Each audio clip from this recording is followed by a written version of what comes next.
बोले भैया जानबूझकर छोटा लाया है। केवट जी बोले लक्ष्मण जी, छोटा आदमी का सब सामान छोटा होता है, जिसको आप छोटा कह रहे हैं, मेरी दृष्टि से देखिएगा तो वही आपको बड़ा दिखाई देने लगेगा, जो रहेगा वही न लाएंगे। इतना छोटा कठौता था कि एक बार में एक ही पांव आए। जल लेकर आए, भगवान का दाहिने पांव को रखे, धोए, पूरा जल पी गए, कहे प्रभु बायां बाकी है, भी फिर लेके आ रहा हूं।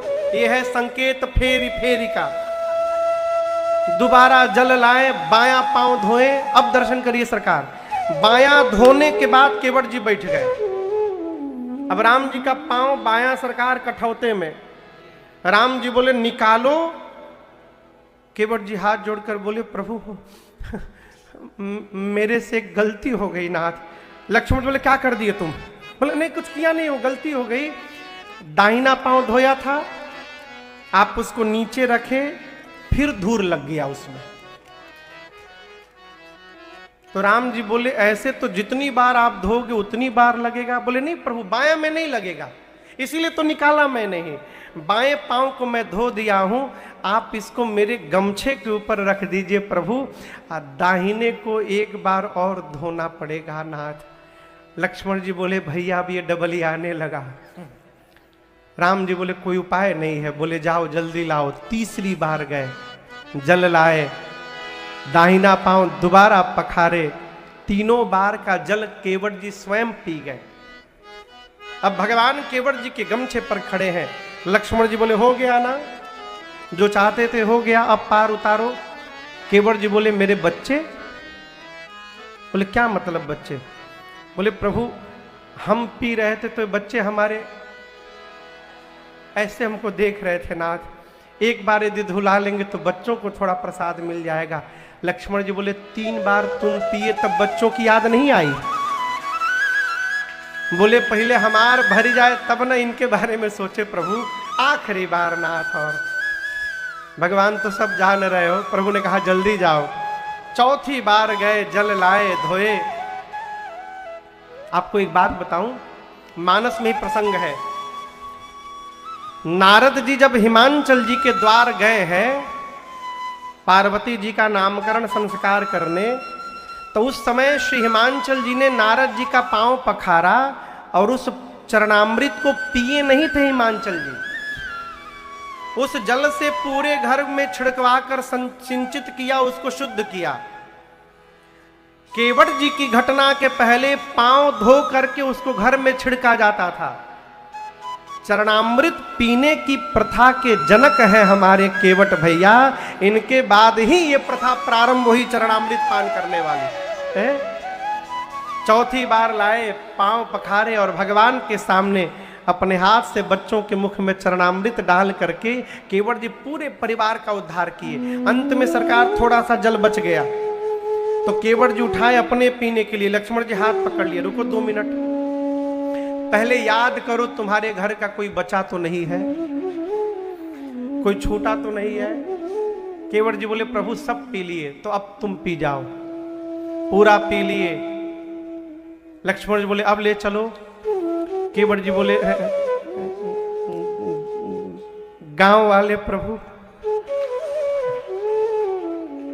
आप तो उस पार चले जाएंगे, हमको लौट कर इसी पार रहना है, गांव वाले छोड़ेंगे नहीं प्रभु। इसके बाद तो कोई बचा ही नहीं। भगवान बोले जल्दी जाओ। 5वीं बार गए, जल लाए, पखारे, पूरे गांव को चरणामृत बांटा केवट भैया ने। अब बांट कर आए, लक्ष्मण जी एकदम आग बबूला, बोले एक शब्द नहीं बोलोगे, चुपचाप उस पार ले चलो। केवट भैया सोचे अब बोलूंगा तो मार डाल लेंगे, तो केवट भैया अब राम जी को जाकर प्रणाम किए। अब बोले प्रभु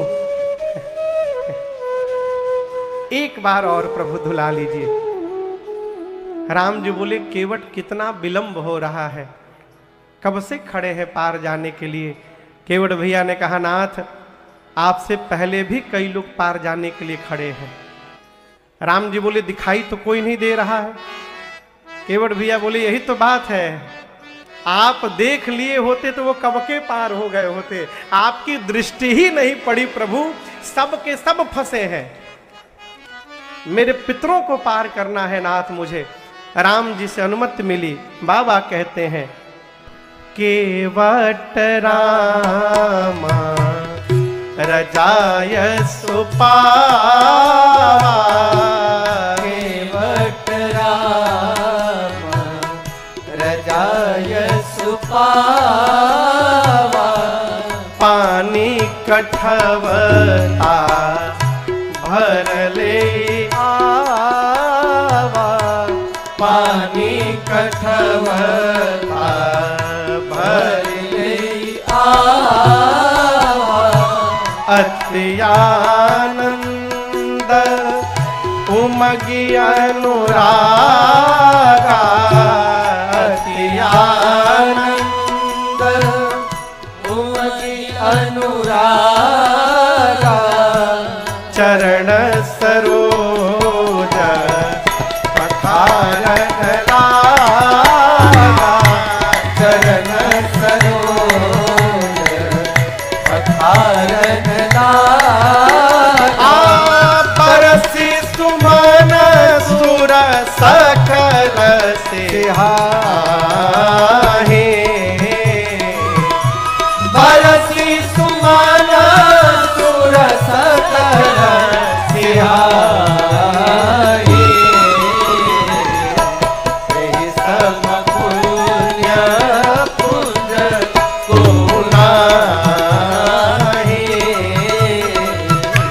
एहि सम पुण्य पुंज को नाहि, एहि सम पुण्य पुंज को नाहि।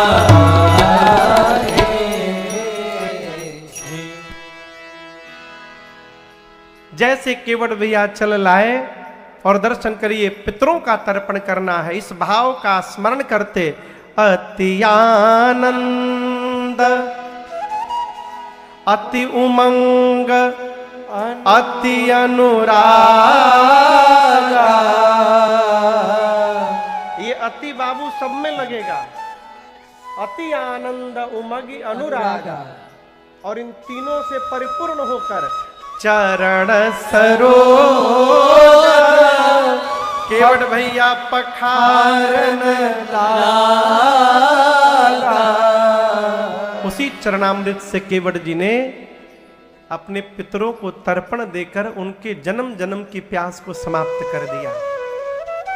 ये प्रसंग कह रहा है, माई बाप संतान को खूब पढ़ाइए, डॉक्टर बनाइए, इंजीनियर बनाइए, वैज्ञानिक बनाइए, बड़ा आदमी बनाइए, व्यापारी बनाइए, सब बनाइए, परंतु सब बनाने के पहले भगवान का भक्त बनाइए। सब बना भक्त नहीं बना तो सब व्यर्थ है बनना। पुराण भगवान कहते हैं परिवार में एक भक्त आ गया तो 21 पीढ़ी तार देता है।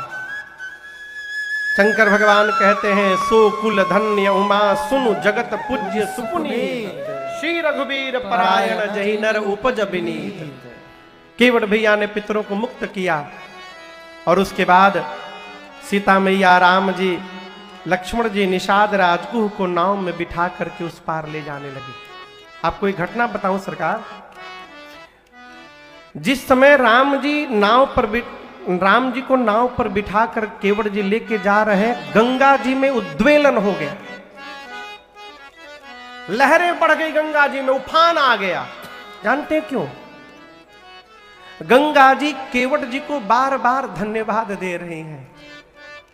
धन्य है केवट जी, धन्य है केवट जी। एक ब्रह्मा और शंकर हैं जिन्होंने मिलकर मुझे भगवान के चरण से दूर कर दिया, और एक आप है केवट जी जो इस गंगा को फिर से भगवान के चरणों तक पहुंचा दिया आपने। धन्य है आप। गंगा का वेग बढ़ गया और ये हुआ कि नाव बिना चलाए दौड़ने लगी। केवट जी वेग देखे गंगा का तो हाथ जोड़कर कहे, मां आज अपना वेग आप शांति कर लीजिए। जैसे नाव चल रही है तो 2 मिनट में उस पार पहुंच जाएगी। मैं तो चाह रहा हूं कि इसी नाव को इसी नदी में 1-2 घंटे तक गोल गोल घुमाऊंगा। उस पार पहुंचते राम जी उतर के चले जाएंगे। नदी में से कहां जाएंगे? अब तो मेरे हाथ में है। केवट जी प्रार्थना करते हैं, मां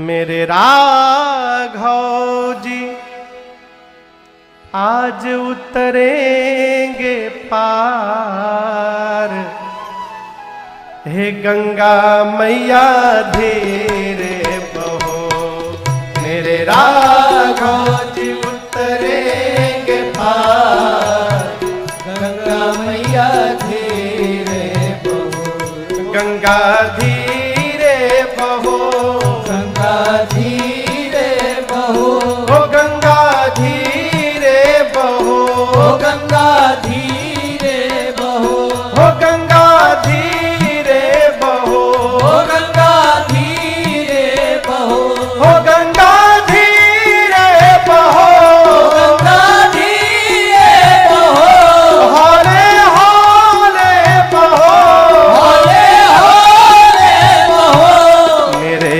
राघव जी उतरेंगे पार, गंगा मैया धीरे बहो, मेरे राघव जी उतरेंगे पार, गंगा मैया धीरे बहो, गहरी नदिया नाव पुरानी, गहरी नदिया नाव पुरानी, चल पुरवैया न गति ठहरानी, चल पुरवैया न गति ठहरानी, मेरे प्रियतम हाँ मेरे प्रियतम बड़े सुकुमार, गंगा मैया धीरे बहो, मेरे प्रियतम बड़े सुकुमार, गंगा मैया धीरे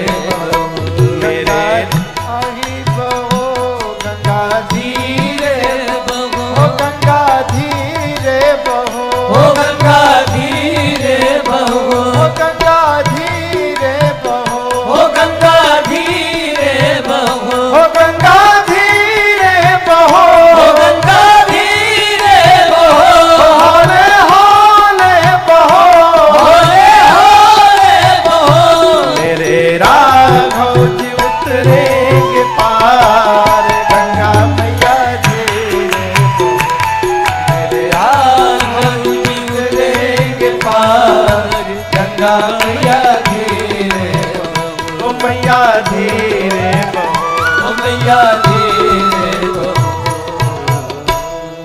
धीरे धीरे नाव को चलाते चलाते केवट जी पहुंचे उस पार। उतरी ठाड़ भय सुर शरीरेता, कौन उतरा? सीय राम गुह लखन समेता। इन चारों के उतरने के बाद केवट उतरे दंडवत की है। आप दर्शन करिए, 4-5 घंटे बीत गए हैं, अब तक केवट जी ने राम जी को प्रणाम भी नहीं किया था। उस पार उतरने के बाद केवट जी ने पहला काम किया, दंडवत कर गए। क्यों? केवट जी जानते थे कि यदि पहले दंडवत कर लूंगा तो फिर तो जो राम जी कहेंगे वो करना पड़ेगा मुझे।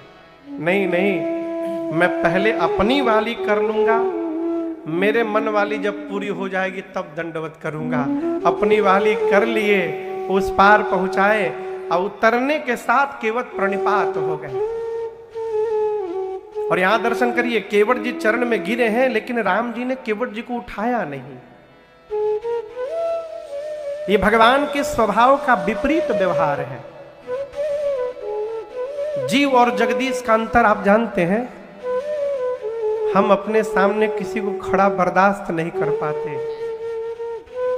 मेरे भगवान अपने सामने को किसी को गिरा हुआ बर्दाश्त नहीं कर पाते। राम जी तुरंत उठा लेते हैं। लेकिन आप मानस पढ़िएगा, 2 ऐसा स्थान है जहां राम जी ने उठाया नहीं।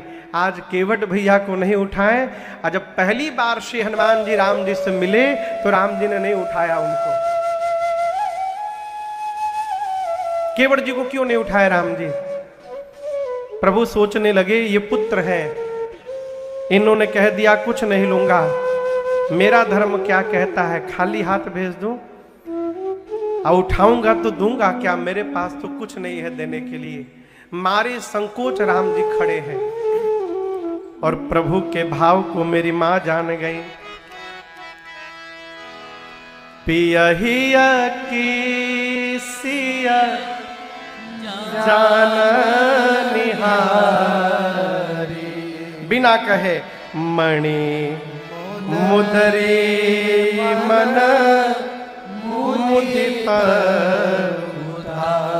मां अपने हाथ से स्वर्ण मुद्रिका को निकाल कर रघुनाथ जी की ओर देखी और कही, प्रभु आप संकोच छोड़िए, केवट जी को ये मुद्रिका दे दीजिए प्रभु।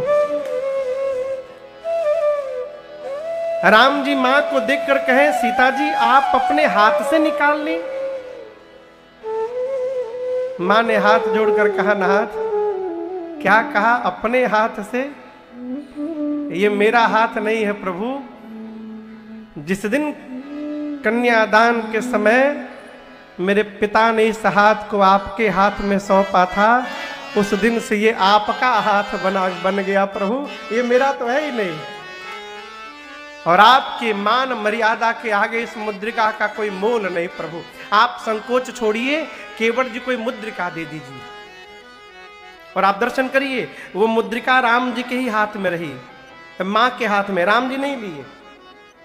कई लोग कहते वही मुद्रिका राम जी रख लिए थे, रात समय हनुमान जी को दे दिया, गलत बात। कोई भी बुद्धिमान पति अपनी पत्नी का गहना अपने पास नहीं रखता। और दूसरी बात, स्त्री के हाथ की अंगूठी पुरुष के हाथ में आने वाली नहीं है। वो मुद्रिका मेरे मां के ही हाथ में रही। राम जी ने केवट जी से कहा, हे केवट, कहे वो कृपा ले ही उतरा। केवट आपकी मां उतराई दे रही हैं, आप इसको स्वीकार करिए और दर्शन करिए। केवट भैया, केवट चरण गहे।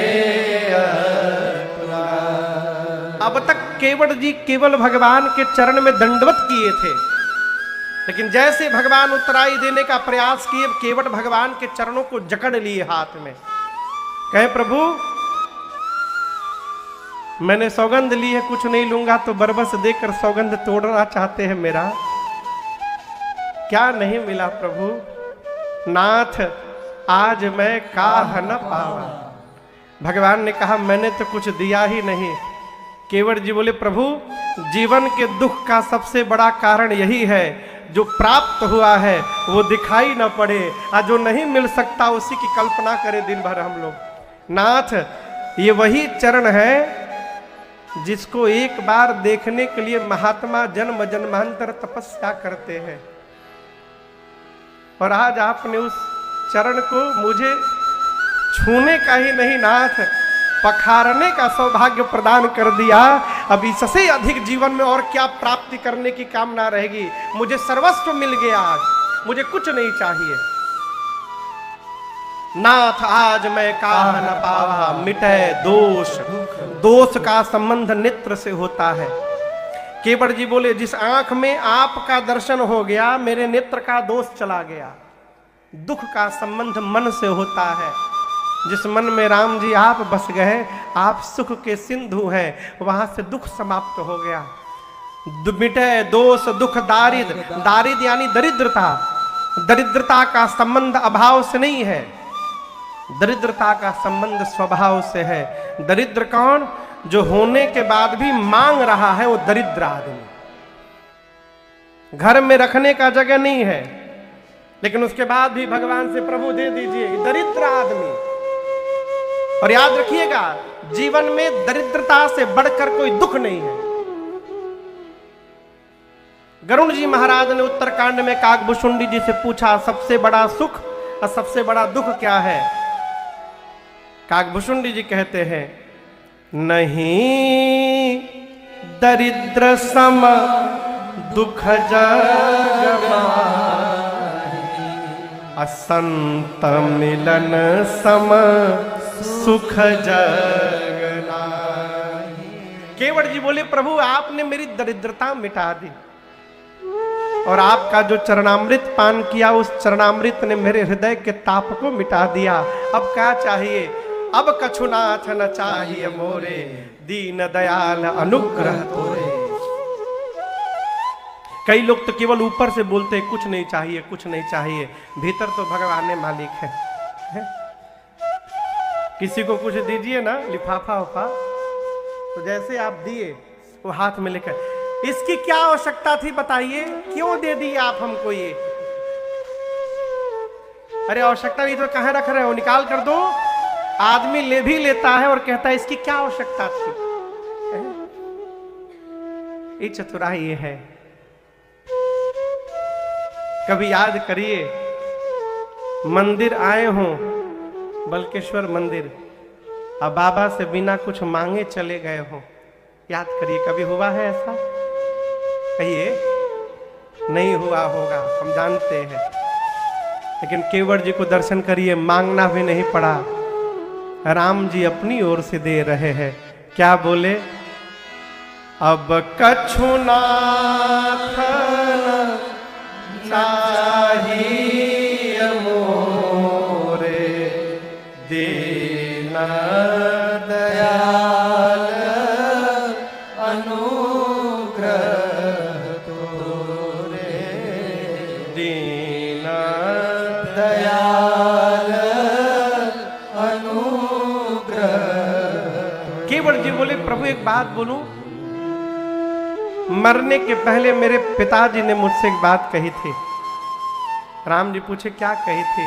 केवट जी बोले प्रभु मेरे बाबूजी ने कहा था कि केवट, घर में आकर यदि कोई जाए तो जाते समय उसको कुछ दे करके भेजना चाहिए। आप मेरे घर से जा रहे हैं, हमारे पास इतना तो नहीं है प्रभु कि हम आपको दे करके भेजें, कम से कम आपके पास जो है वो तो हम आपसे न ले ले। इसलिए जाते समय नहीं, लौटते समय आप जो दीजिएगा उसको मैं प्रसाद बनाकर स्वीकार कर लूंगा। केवट जी की पत्नी ने तुरंत हाथ पकड़ा, कहा क्या बोल रहे हैं? जाते समय नहीं लेंगे तो लौटते समय क्यों लेना? केवट जी बोले भाग्यवान, कम से कम देने के ही बहाने राम जी आएंगे तो दोबारा, और आएंगे तो फिर से इनका दर्शन प्राप्त हो जाएगा हम लोगों को। केवट जी बोले प्रभु फिरती बार मोहि जो देवा, सो प्रसाद मैं सिर धरि लेवा। बहुत कहा, बहुत कीन्ह प्रभु लखन सिया, नहीं कछु केवट ले। राम जी बोले, लक्ष्मण जी बोले, सीता मैया बोली, केवट जी नहीं लिए। बड़ा कौन है, राम जी की केवट जी? कहिए बड़ा कौन है? राम जी। राम जी मने मन बोले बड़े हम हैं कि तुम, मैं दे रहा हूं नहीं ले रहे हो, ये नहीं लोगे तो मैं तुमको वो देता हूं जो किसी को नहीं देता हूं। राम जी ने केवट जी को अपनी भक्ति प्रदान कर दी। विदा की न करुणायतन, विमल भगति बर दे। ये कथा कहती है केवट जी की तरह जब हम और आप भी भगवान की सेवा करके भगवान से जीवन में कभी कुछ नहीं मांगेंगे तो हो सकता है किसी न किसी दिन हम लोगों को भी भगवान अपनी भक्ति प्रदान कर देंगे, इसमें कोई संशय नहीं है। आगे बढ़े राम जी, भरद्वाज जी से मिले, वाल्मीकि ऋषि से राम जी मिले। वाल्मीकि ऋषि से राम जी ने पूछा हम मुनिवर कहाँ रहे? ऐसे तो वाल्मीकि जी ने 14 स्थान बताए राम जी, जिसके कान कभी आपकी कथा से न भरे उसके हृदय में रहिए, जिसकी आंखें आपको देखने के लिए ललायित रहे उसके मन रूपी मंदिर में रहिए, जिसकी जिह्वा सदैव आपका गुणगान करे उसके हृदय में रहिए, जो आपको भोग लगाकर भोजन करे, सुगंध अर्पित करके धारण करे, वस्त्र आभूषण पहना कर पहने, हाथ से सेवा करे, पांव से तीर्थ की यात्रा करे, आप पर भरोसा करे। राम जी आपके उसके हृदय में रहिए। जो आपके मंत्र का जाप करे, तर्पण होम करे, ब्राह्मण को भोजन करा के दान दे के संतुष्ट करे, अपने गुरु जी का सम्मान राम जी आपसे अधिक करे, आप उसके हृदय में रहिए। जिसके यहाँ कपट दंभ माया काम क्रोध लोभ कुछ न हो, उसके हृदय में रहिए। जो दूसरे के धन को विष समझे, दूसरी स्त्री को मां समझे, दूसरे के लिए, गौ के लिए, ब्राह्मण के लिए संकट लेने को तैयार हो जाए, राम जी आप उसके हृदय में रहिए। जो गुण आपका समझे, दोष अपना समझे, आप उसके हृदय में रहिए। राम जी जो आप ही को सब कुछ माने, आप उसके हृदय में रहिए। जो आप ही को सर्वत्र देखे, आप उसके हृदय में रहिए। और राम जी जो आपसे जीवन में कभी कुछ न मांगे, आपसे सहज प्रेम करे, आप उसके हृदय में जाकर हमेशा वास करिए। वो आपका अपना निज गृह है, सो राउर निज गेह। इस प्रकार 14 स्थान बताकर वाल्मीकि जी ने कहा, राम आप चित्रकूट में जाके रहिए। चित्रकूट गिरे करहु निवासु, जहाँ तुम्हार सब भांति सुपासु। देवता पहले से चित्रकूट में आए हैं। देवताओं ने 2 कुटिया बनाई, एक ललित लघु एक विशाला।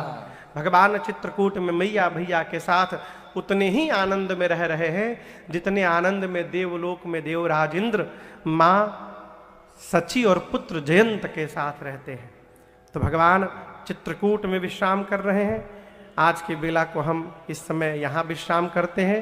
ठीक शाम को 4:30-5 बजे से हम लोग संध्या की बेला में बैठेंगे। शाम को भरत भैया के चरित्र को श्रवण करेंगे। अरण्य कांड की कथा में शबरी मैया की कथा, जहाँ तक कथा जाएगी श्रवण करेंगे। कल प्रातः काल विश्राम सत्र है 10 बजे से, सुंदर कांड की कथा श्रवण करके और राम राज्याभिषेक महोत्सव के साथ इस सत्र को विश्राम देंगे। मिलते हैं शाम को, तब तक के लिए हरे रामा रामा राम सीता राम।